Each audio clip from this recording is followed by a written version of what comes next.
There is another debiasing technique. It's actually my favorite. Not my invention. It's the psychologist Gary Klein proposed it. And he calls it the pre-mortem. And he describes the procedure for a pre-mortem as follows. So you have a group, a team, that is about to produce a decision. They're not yet locked in on the decision, but it's pretty clear where they're going. And at that point, you convene a special meeting, which could be 45 minutes. It really doesn't take very long. And of people who are knowledgeable about this, they could be the team that is actually working on the decision. And either the leader or a facilitator who comes for that particular purpose will introduce the discussion as follows. Assume that we made the decision that we're now contemplating. It is now a year later. It was a disaster. Now,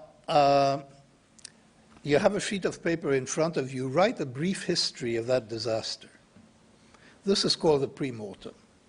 And it turns out that, I think this is a brilliant idea, by the way, this notion of the pre-mortem, because it does the following. When you look at what happens in organizations as they're approaching a decision, they are getting increasingly locked into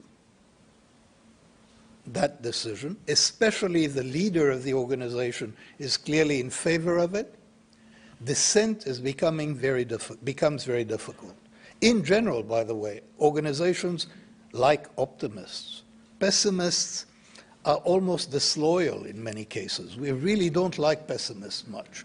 And to be a pessimist about a project very close to the point at which a decision is about to be made is actually taking a significant risk of your popularity, if not worse. What the pre-mortem technique does, which I think is beautiful, is it legitimizes dissent. Actually turns things around.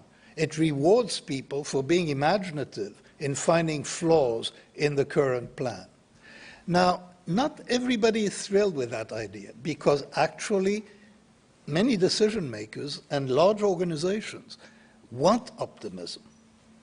I had a conversation about the pre-mortem, actually, with the chief of planning in the Israeli military. And he said he had mixed feelings about this, because he said if we knew exactly how much things would cost, we'd never do anything. But so we need that positive illusion in order to achieve something. The balance between illusion and realism, and how much optimism you want, and how much realism you want, that is a major issue. But to be aware of the error, that I think is unquestionably worthwhile.